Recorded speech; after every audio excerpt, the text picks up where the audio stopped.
வேங்கை வலையொலி உறவுகளுக்கு வணக்கம். தேசிய தலைவரோட பிறந்த நாள் இன்னைக்கு. நாளைக்கு மாவீரர் நாள் நிகழ்வுக்காக அண்ணன் கார்த்திகை செல்வனோடையும் தம்பி சரவணனோடையும் காரைக்குடி நோக்கி மகிழ்வுந்தில் போயிட்டு இருக்கிறோம், விரைந்து கொண்டு இருக்கிறோம். ஸோ இந்த நேரத்தில் சில முக்கியமான அரசியல் நிகழ்வுகளை பற்றி அண்ணன் கூடயும் தம்பி கூடயும் பேச போகிறோம். வாங்க பேசலாம். நிகழ்ச்சிக்குள்ளே போகிறதுக்கு முன்னாடி உறவுகள் உங்ககிட்ட ஒரு கோரிக்கை, தயவு செஞ்சு சேனலை சப்ஸ்கிரைப் பண்ணிட்டு பாருங்கள். இப்போ வாங்க அண்ணங்கிட்ட கேள்வியை கேட்கலாம்.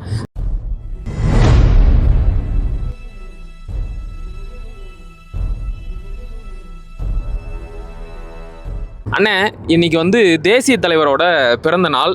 அதை தாண்டி தமிழ்நாட்டில் ஒரு முக்கியமான அரசியல் நிகழ்வு நடந்திருக்கு. அது என்னன்னா, தமிழருவி மணியன் ஐயா தன்னுடைய கட்சியை ஜி.கே. வாசன் கட்சி கூட இணைச்சிருக்கிறாரு. அதை பற்றி என்ன நினைக்கிறீங்க? அண்ணா, உங்களுக்கு அவரை கொலை பண்ணலாம்னு தோணலாம், ஆனால் அதுக்காக உடனே பண்ணிடாதீங்க. நான் இருக்கேன் கூட.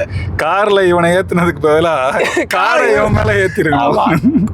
அது தலைவர் பிறந்தநாளோட முக்கியமான இருந்தாலும் வேங்கை வலைவலியில் இப்படி ஒரு உடைப்பு செய்தியை, இந்த பிரேக்கிங் நியூஸை பேசியிருக்காருங்கும் போது அதை கொஞ்சம் பெருமையாகவும் கருதுறேன். அதுவும் எவ்வளவு பெரிய ஆளுமை தமிழருவி மணியன், அது மட்டும்தான் உண்மை. அவர் எதுல போய் சேர்ந்தாரு? ஜி.கே. வாசனோட தமிழ் மாநில காங்கிரஸ்ல சேர்ந்திருக்கிறாரு. அதை விட பெரிய கட்சியா இருக்கு. அப்படி ஒரு கட்சி இருந்ததே நான் மறந்துட்டேன்டா. இவர் என்ன கட்சி வச்சிருந்தாரு? இவர் காமராஜர், காந்திய காமராஜர் காங்கிரஸ், காந்திய மக்கள் இயக்கத்தை காமராஜர் மக்கள், காந்திய மக்கள் இயக்கம் ஏற்கனவே ஒரு தடவை கோச்சிக்கிட்டப்போ கலச்சிட்டாரு. ஆமா, அதுக்கு பிறகு வேற ஏதோ காமராஜர் ஏதோ ஒரு கட்சி வச்சிருந்தாரு. அந்த கட்சி பத்தியும் மக்களுக்கு தெரியாது, தமிழ் மாநில காங்கிரஸ் பத்தியும் மக்களுக்கு தெரியாது. இவங்க சேர்ந்தாலும் மக்களுக்கு தெரிய போறது இல்ல, தெரிஞ்சு ஒன்றும் நடக்க போறது இல்ல. இந்த ஆளுமையும் அந்த ஆளுமையும் சேர்ந்து இந்திய அரசியலே இப்ப புரட்டி போட போறாங்களா? என்ன நடக்க போகுது? அதாவது ஜெயபிரகாஷ் நாராயணனும் மொராஜி தேசாயும், இந்த ஒரு பக்கம் ஒரு பேர் என்ன பேர் வேற மறந்து போச்சு, இப்படி பல தலைவர்கள் கூட்டு சேர்ந்து அதான் இந்தியாவை புரட்டி போடுற மாதிரி இருக்கு. விபி சிங், இப்படி பல பேர் சேர்ந்து இந்தியாவை புரட்டி போடுற மாதிரியான ஒரு வேலை எல்லாம் நடக்குது போல. அதுல தமிழ்நாட்டுல இருந்து ஒரு சரித்திரம் தொடங்கி இருக்குன்னு சூரிய வம்சத்துல சொல்லுவாங்கல்ல, நீ ஒரு உதவாக்கற, அவன் ஒரு உதவாக்கற, இந்த உதவாக்கரையும் அந்த உதவாக்கரையும் சேர்ந்துங்கிற மாதிரி ஏதோ நடக்கட்டும். தமிழ்நாட்டு அரசியல் எவ்வளவோ விசித்திரங்களை பார்த்திருக்கிறது, இன்று இந்த விசித்திரத்தையும் பார்க்கிறது. சரி சரி, இதை தாண்டி சொல்லு. அது என்னன்னா, நீங்க சொன்ன தமிழருவி மணின்னு சொன்ன உடனே எனக்கு டக்குனு ஒரு விஷயம் ஞாபகத்துக்கு வரும். அது என்னன்னா, இறப்பு என்னை தழுவும் வரை அரசியலில் நான் ஈடுபட மாட்டேன் அப்படின்னு ஒரு தடவை தமிழருவி மணியன் சொன்னாரு. சரி, அது எப்ப தெரியுமா? எப்ப ரஜினிகாந்த் அரசியலுக்கே வரமாட்டேன்னு சொல்லிட்டு போனப்போ. இது வரைக்கும் அவரு பல தடவை செத்து போயிட்டாரு. அந்த மாதிரி 3 தடவை சொல்லியிருக்காரு. ஆமா, அப்ப பல தடவை 3 தடவை இந்த அண்டர்டேக்கர் எப்படி எத்தனை செத்து போனச்சா, அந்த மாதிரி தமிழருவி மணியன் பல தடவை தமிழ்நாட்டின் அரசியலின் அண்டர்டேக்கர் ஐயா தமிழருவி மணியன். எஸ், அவர் தான் அண்டர்டேக்கர். ஸோ தமிழகத்தின் அரசியல் அண்டர்டேக்கர் தமிழருவி மணியன் தமிழில் வைங்க. சரி, ரைட், ஓகே. இப்போ இந்த இணைப்பை தாண்டி நாளைக்கு இன்னொரு இணைப்பு நடக்க போறதா சொல்றாங்க. ஐயா செங்கோட்டையன் அவர்கள் தன்னுடைய சட்டமன்ற உறுப்பினர் பதவியை இன்னைக்கு ராஜினாமா செஞ்சிருக்கிறாரு. நாளைக்கு அவருடைய ஆதரவாளர்களையும் சேர்த்துக்கிட்டு விஜய் தலைமையில் தாவேகாவில் இணைய போறாராம். இதை பற்றி என்ன நினைக்கிறீங்க? செங்கோட்டையன் 50 ஆண்டுகள் கிட்டத்தட்ட சற்றேறக்குறைய அவர் சட்டமன்ற உறுப்பினர் ஆகி சரியா 48 ஆண்டுகள் ஆயிடுச்சு. அதில் ஒரு முறை தோத்துருக்கிறாரு, நடுவில் ஒரு முறை அவருக்கு வாய்ப்பு தரல. இதெல்லாம் இருந்தாலும் தொடர்ச்சியாக இந்த அரசியல் களத்தில் எனக்கு தெரிஞ்ச இன்னைக்கு உயிரோடு இருக்கவங்கள பார்த்தா துரைமுருகனுக்கு அடுத்து அதிக தேர்தல்களை சந்தித்தவரும் வெற்றி பெற்றவரும் கூட அவராக தான் இருக்க வாய்ப்பு இருக்குன்னு நான் நினைக்கிறேன். ஒரே தொகுதியில் அதிக முறை வெற்றி பெற்ற சட்டமன்ற உறுப்பினர் இவர். ஆமாம், அதான் அது ஸ்டாலின் கூட அந்த பெருமைலாம் கிடையாது. அப்படி பார்க்கும்போது அவ்வளோ நீண்ட காலம். ஆனால் தலைமை பண்புன்னு அவர்கிட்ட பெருசாக இருக்கிறது போல் நான் பார்க்கல. அவர் தலைமை பண்புனா என்ன? ஒரு சிக்கல் வந்தால் அந்த இடத்துல மேலெழுந்து நிற்கணும், அந்த சிக்கலை கையாளணும். அதை கையாளுற திறனை பார்த்து அவங்களோட தலைமை பண்பை நம்ம தெரிஞ்சுக்குவோம்.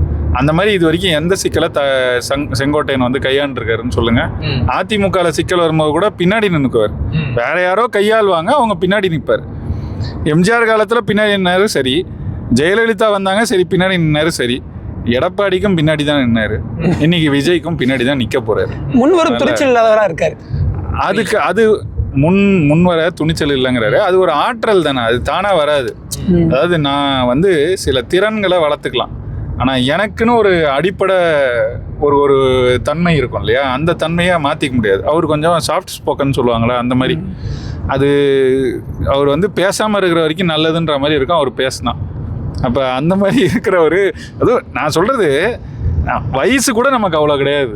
ஆமாம், கரெக்ட். அந்த அளவுக்கு அவருக்கு, நான் பிறக்கிறதுக்கு 8 ஆண்டு முன்னாடிலேருந்து ஒருத்தர் சட்டமன்ற உறுப்பினராக இருக்காருன்னா எந்த அளவுக்கு பட்டறிவு அனுபவம் வாய்ந்தவங்க. ஆனால் அதுதான் அவருடைய தன்மை. நம்ம அதை போய் குறை சொல்கிறதுக்கு ஒன்றும் இல்லை. ஆனால் இப்படி தான் இருக்காருன்னு நம்ம பார்க்கணும் தான். அப்போ அரசியலில் இந்த மாதிரி இருக்கிற ஒருத்தரை இவ்வளவு நாள் யார் யார் பேரோ சொன்னாங்க. எனக்கு சரியாக நான் பேர்கள்லாம் நினைவு கூர்ந்து சொல்லணும்னா, திமுகலேருந்து முக்கியமான பேர்னா SS பழனிமாணிக்கத்தை சொன்னாங்க. நாடாளுமன்ற உறுப்பினர், மத்திய அமைச்சர் எல்லாம் இருந்தவர். அவர் போய் சேர்றதுக்கு விரும்புகிறாருன்னு சொன்னாங்க. அவரை சேர்த்துக்கல. செஞ்சி ராமச்சந்திரன் பழுத்த அரசியல்வாதி, மத்திய அமைச்சராகவும் இருந்தார். அவரையும் சேர்த்துக்கல.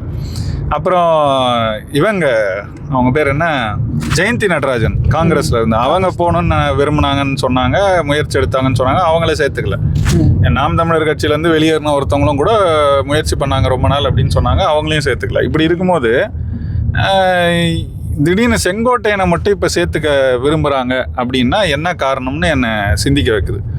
ரெண்டாவது, செங்கோட்டையன் இப்போ எதனால் இன்னைக்கு மக்கள் முன்னாடி வர்றாரு, இந்த லைம் லைட்டுன்னு சொல்கிறாங்க இல்லையா, அதில் வர்றதுக்கான காரணம் என்ன? அவர் எடப்பாடியை எதிர்த்து கேள்வி கேட்டார். எடப்பாடியை எதிர்த்து செங்கோட்டையனா கேள்வி கேட்டாரா, இல்லை கேள்வி கேட்க சொன்னாங்களா அவரே என்ன சொன்னார்? டெல்லியில் போனேன், இவங்களை பார்த்தேன், அதெல்லாம் சொன்னார்ல. பிறகு சொன்ன மாதிரியே சொல்லியிருக்காரு. அப்போ அதுலேருந்து நமக்கு என்ன தெரியுது? அவரை இயக்கிறது டெல்லி. இப்போ இந்த செப்டம்பர் 27க்கு பிறகு தாவேக்காவை இயக்கிறதும் டெல்லி. அப்போ டெல்லியிலேருந்து நம்ம சொல்கிறது என்ன, நேற்றே ஒரு செய்தி வந்துச்சு, டெல்லியிலிருந்து கிரீன் சிக்னல் கிடைத்தது, செங்கோட்டையன் தாவேக்காவில் இணைகிறார்னு. அப்போ அதுலேருந்து நம்ம புரிஞ்சுக்கிறது என்ன? டெல்லியின் அனுகூலத்தோடு, டெல்லியின் அனுசரணையோடு, டெல்லியின் வழிகாட்டலோடு இது நடைபெறுது. டெல்லியின் சதித்திட்டத்தோடு அதை சேர்த்துக்கலாமா? அதான், அது வந்து வருங்காலத்துல நமக்கு தெரியும். ஆனா இப்ப நமக்கு வந்து நடக்கிற செய்தி தான் தெரியுது. இது எந்த சதியின் அடிப்படையில இதெல்லாம் நடக்குதுங்கிறது இனிமேல் வருங்காலம் தான் தெரியும். இதெல்லாம் தாண்டி முக்கியமா ஒரு புள்ளி என்னன்னா, எப்படியாவது கூட்டணி சேர்ந்துடணும், பாஜகவை கழட்டி விட்டுட்டு அதிமுக வரணும், வந்தா அது கூட கூட்டணி சேர்ந்து நம்ம வந்து துணை முதல்வர் ஆகிறதுக்கான வழியை பார்க்கணும்னு விஜய் தரப்பு முயன்றதா பல செய்திகள் உண்டு.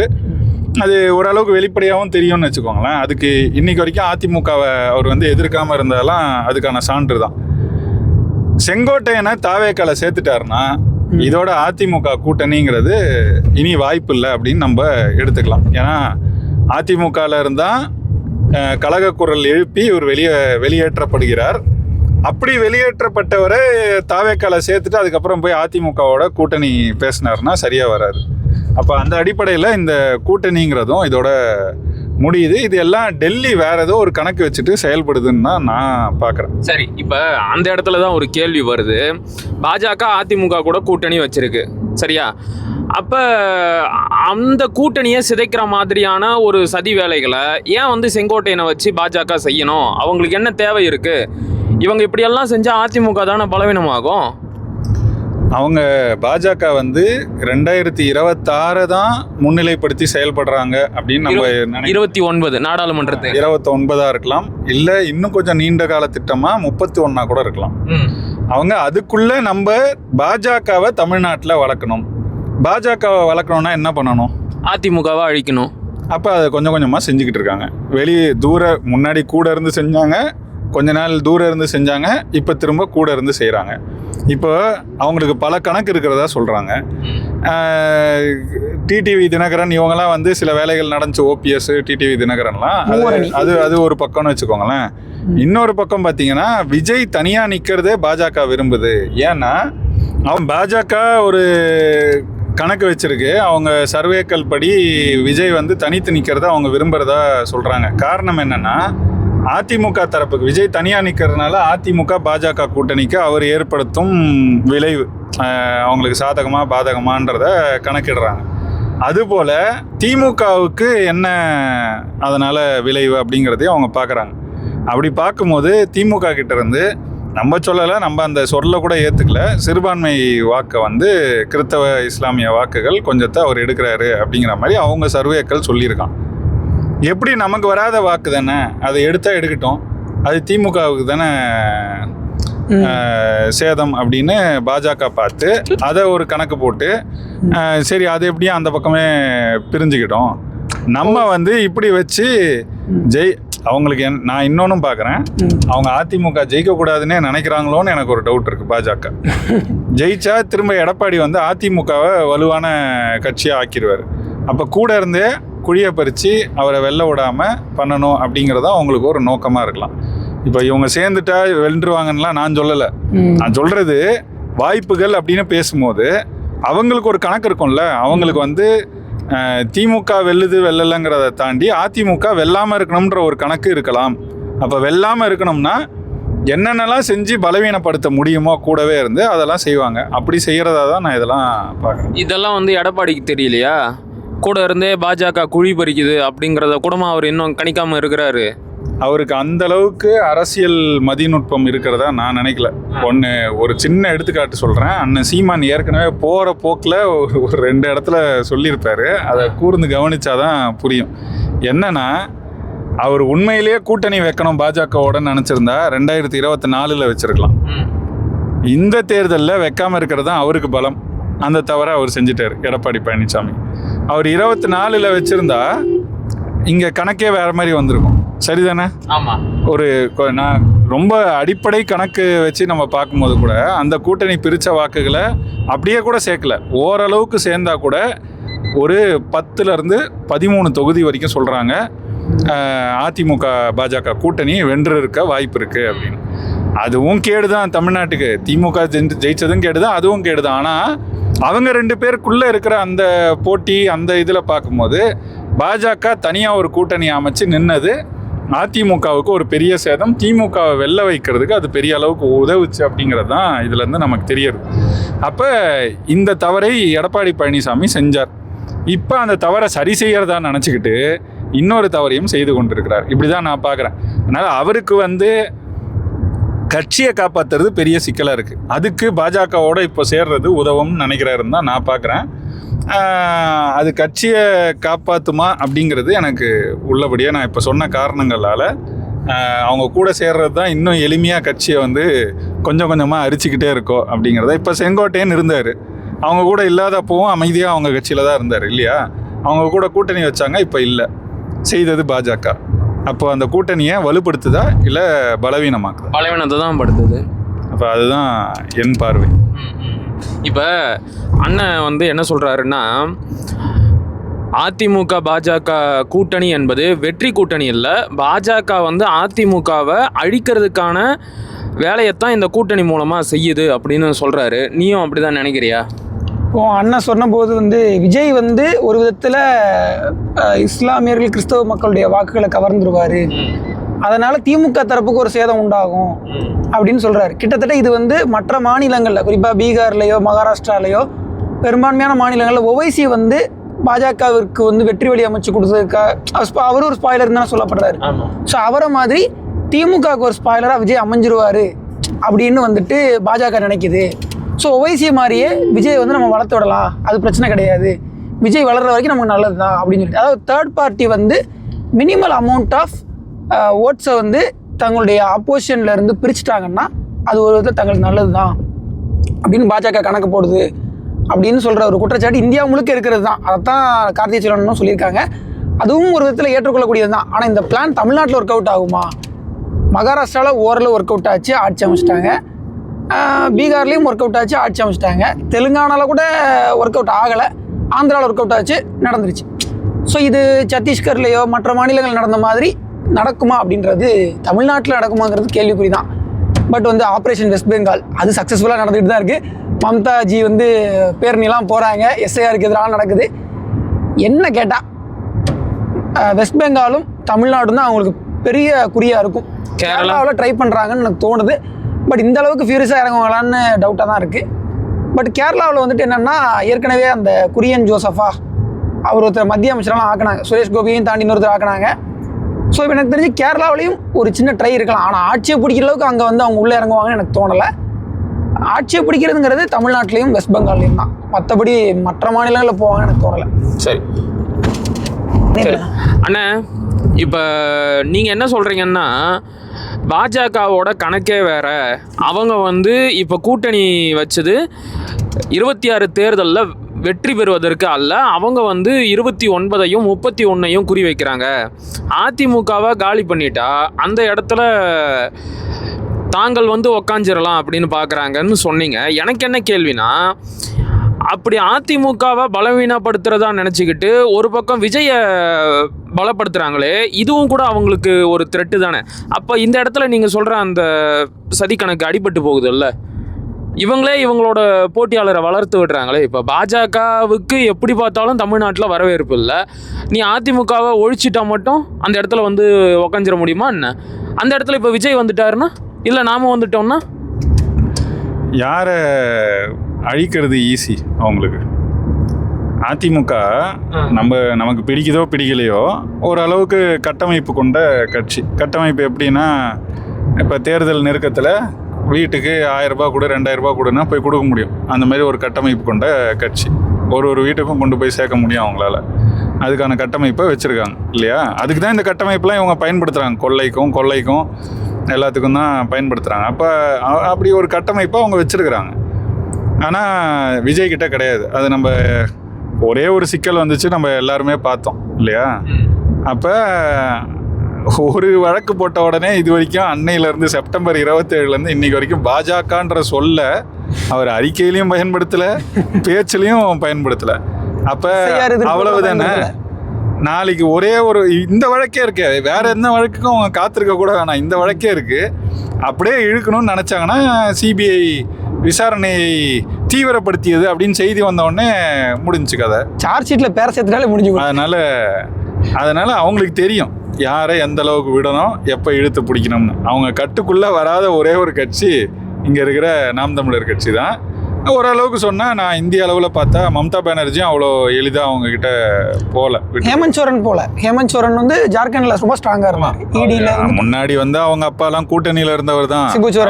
அவங்களுக்கு அந்த மாநிலத்தை பிரித்து கொடுத்ததே வாஜ்பாய் தான். 2000 அதெல்லாம் பண்ணாங்க. ஆனால் அதுக்கு பிறகு அவங்களுக்கு ஒத்து போல இருந்தாங்க. மம்தா பானர்ஜி ரொம்ப வீரியமாக எதிர்க்கிறாங்க. இப்போ எஸ்ஐஆர் கூட ஒரு பெரிய பேரணியை நடத்துனாங்க. இங்கே பாகிஸ்தானில் குண்டு போட்டான் சண்டை நடந்துன உடனே பேரணி நடத்தினவர் இவ்வளோ பெரிய பிரச்சனை இருக்குது, இதுக்கு பேரணி நடத்தலை. அப்போ இதுலேருந்தே இவங்க இங்கே நடக்கிற அரசியல் என்ன, இப்படி ஒரு பாசாங்க அரசியல் தான். இங்கே சும்மா நான் அடிக்கிற மாதிரி அடிப்பேன், நீ அழுகுற மாதிரி அழுவு, அதே மாதிரி நீ அடிக்கிற மாதிரி அடி, நான் அழுகுற மாதிரி அழுகுறேன், மொத்தமாக மக்களை ஏமாற்றிட்டு போவோம், நமக்குள்ளே பங்கு போட்டுக்குவோம். அதுதான் இங்கே நடக்கிற அரசியல். அதில் அவங்களுக்கு தெரியும். அது தெரிஞ்சுதானே திமுக இவ்வளோ செய்து. திமுக பாஜக நினச்சா அவங்க பயன்படுத்துகிற எல்லா இடத்துலையும் பயன்படுத்துகிற அந்த சிபிஐ, இடி, அமலாக்கத்துறை இதெல்லாம் பயன்படுத்தி அவங்களால பிடியே இருக்க முடியாது திமுக கிட்ட. ஏன் செய்யல? தாராளமாக செய்யலாம். அதான் செய்ய மாட்டாங்க. அதுதான் மறைமுக கூட்டணி. அவங்களோட நோக்கத்துக்கு இவங்கள பயன்படுத்திக்குவாங்க. இவங்க பயன்பட்டுட்டு தான் இருக்காங்க. அப்படித்தான் அதிமுக நடுவில் கொஞ்ச நாளைக்கு திமிரி எழுந்தார்.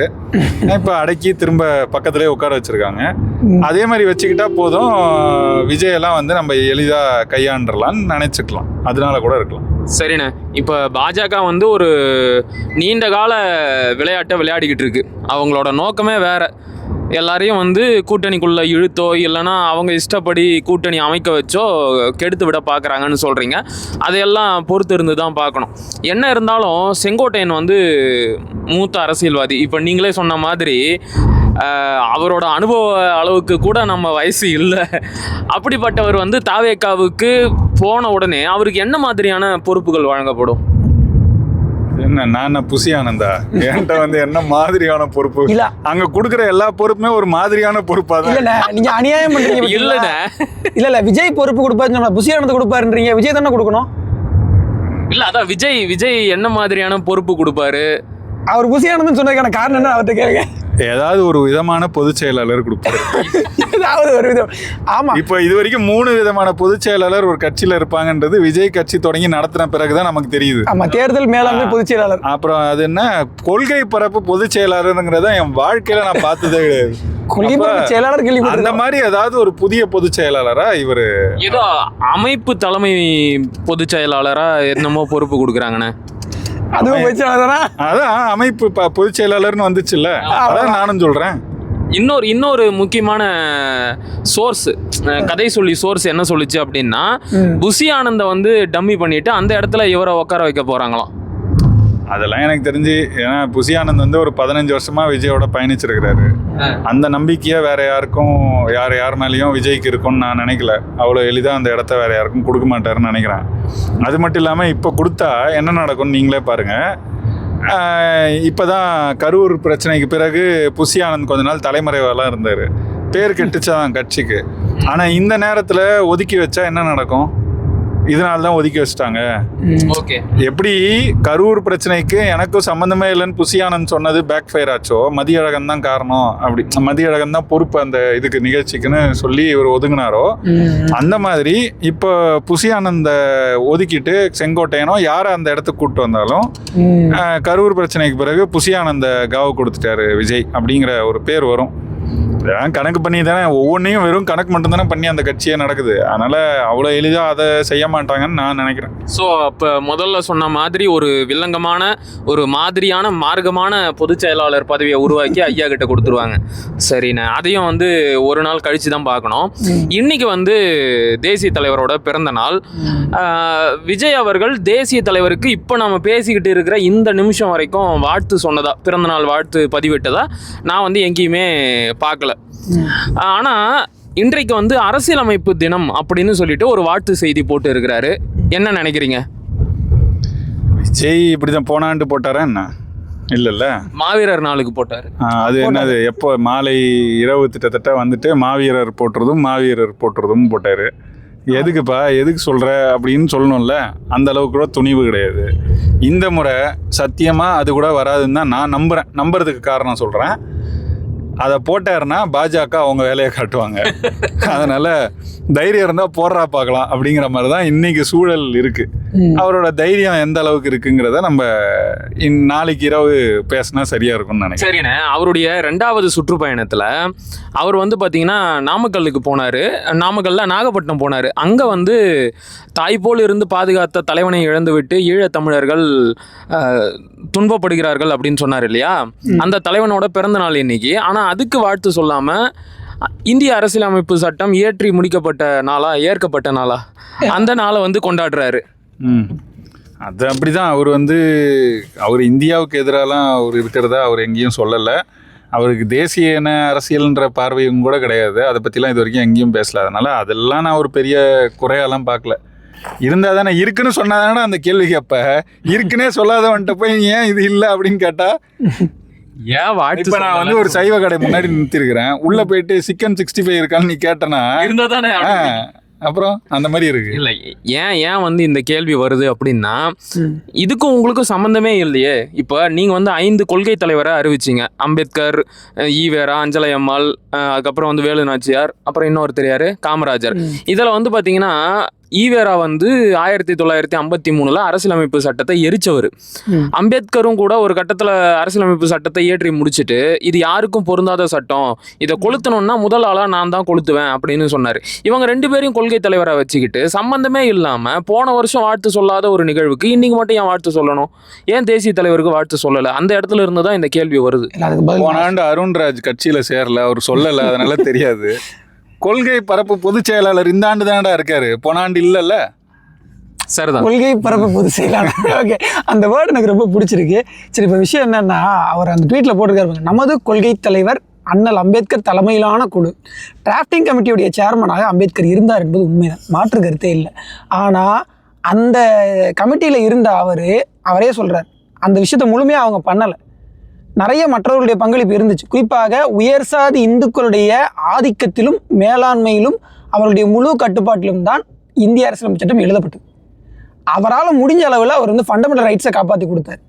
சில ஸ்டேட் டியூட்டிஸை ஒரு டைரக்டிவ் பாலிசியாக சொன்னார். இதை விட்டுட்டு அம்பேத்கரை கொள்கை தலைவராக ஏற்றுக்கொண்ட ஒரே காரணத்துக்காக அம்பேத்கர் நிறைய விமர்சனங்களை முன்வைத்த விமர்சனங்களை அடுக்கிய அரசியலமைப்பு சட்டம் அந்த ஏற்கப்பட்ட தினத்தை அவர் கொண்டாடுறேங்கிறார். அதில் முக்கியமாக ஒரு வார்த்தையை பயன்படுத்துகிறார். அதுதான் எனக்கு ரொம்ப ரொம்ப என்ன சொல்றது வேடிக்கையா இருக்கு. அது என்னன்னா, பல்வேறு மொழி இனம் கலாச்சாரங்களுக்கு ஒத்த மதிப்பு அளித்து மதச்சார்பின்மை காத்துள்ளது இந்த இந்திய அரசியலமைப்பு சட்டம் அப்படிங்கிற பூரண ஜனநாயகத்துடன் வேற்றுமையில் ஒற்றுமை காண வழிவகை செய்கிறது. இது இந்த அரசியலமைப்பு சட்டம் ஒற்றுமை காண. இந்திய அரசியலமைப்பு சட்டத்தோட முதல் ஷரத்தும் 3வது ஷரத்தையும் படித்தாலே தெரியும், இந்தியாவில் இருக்கிற ஒவ்வொரு தேசிய இனத்திற்கும் அந்த சட்டம் எவ்வளோ எதிராக இருக்கு. பல்வேறு மொழி இனங்களுக்கு வந்து இது ஒத்த உரிமை கொடுத்துருக்குன்னு அவர் சொல்றாரு. இந்திய அரசியலமைப்பு சட்டத்துல இந்தியை கட்டாயமாக்குகின்ற, கட்டாயமாக செய்ய வேண்டும், நடைமுறைப்படுத்த வேண்டும்ங்கிற ஒரு ஷரத்து இருக்கா இல்லையா? ஒரு அரசியலமைப்பு சட்ட கூறு இருக்கா இல்லையா? இருக்கு. இதை தெரியாத ஒரு தற்குறி சொல்லுங்க, என்னென்னவோ பேசுறீங்களே. விஜய்ன நல்ல மனுஷன. முதல் சரத்தா, 3வது சரத்தா, சரத்துனா என் பக்கத்து சரத்தான்னு அரசியலமைப்பு சட்ட கூறு அரசியலமைப்பு சட்ட பிரிவு இல்லடா இல்லங்கிற. நீ திரும்ப திரும்ப சிக்கன் 65 கேட்டுனுக்கிற வெஜ் கடையில போயிட்டு. அதாவது அதை எதிர்பார்க்காதீங்க. 2வது அவர் பாட்டு செய்யட்டும், அவருக்கு என்ன சொல்றாங்களோ அதை செஞ்சுக்கிட்டு இருக்காரு. யாரோ சொல்றாங்க, நான் வந்து பாஜக தான் சொல்லுதுன்னு கூட இந்த இடத்துல இந்த செய்திக்கெல்லாம் சொல்லல, யாரோ சொல்றாங்க செய்யறாரு, அவ்வளவுதான் அவருக்கு தெரியும். அதுக்கு மேல அவர்கிட்ட எதிர்பார்க்கறவங்களோட பிழை தான். நான் என்ன பாக்குறேன், தலைவருக்கு அவர் பிறந்தநாள் வாழ்த்து சொல்லலையா, தலைவர் தப்பிச்சார், அவ்வளவுதான். எனக்கு அதுல மகிழ்ச்சி. சரியான வார்த்தை. இவ்வளவு நேரம் சொன்னதுக்கு நீங்க சரியான வார்த்தை. ஒரு வார்த்தைனாலும் திருவார்த்தை கரெக்ட். எனக்கு என்னன்னா, நான் என்ன தெரியுமா நினைக்கிறேன், கரூர் சம்பவத்திற்கு பிறகு பாஜக அப்படிங்கிற கட்சி பேரையும் சொல்லல. இப்ப வந்து அந்த 2 கண்ணுல ஒரு கண்ணு வந்து தமிழ் தேசியமா இருந்துச்சுல்ல, அதை தூக்கிட்டு இந்திய தேசியவாதியா மாறிக்கிட்டு இருக்காரு போல. இல்ல, அவர் முதலே இந்திய தேசியத்தை ஏத்துக்கிட்டேன்னு சொன்னவர் தான். இந்திய அரசியல் தெரியாதுங்கிறிய இந்திய தேசியவாதிங்கிறீங்க. ஏன்னா இந்திய அரசமைப்பு சட்டம் அப்படிங்கிற சொல் தெரியும். அரசமைப்பு சட்டம்னா என்ன, அது எப்போ இயற்றப்பட்டது, மொத்தமா அதுல எத்தனை பிரிவு இருக்கு, ஒன்னும் தெரியாது. அதுக்கெல்லாம் வாய்ப்பே கிடையாது. நீ அங்க எதிர்பார்க்காதீங்க. திரும்ப சரி, நீ ரொம்ப நினைக்காத. கடைக்கு வந்து ஒரு 10 நிமிஷம் ஆகுது. சரிண்ணே, பல கருத்துக்களை பகிர்ந்துக்கிட்டீங்க. உங்க 2 பேருக்கும் ரொம்ப நன்றி.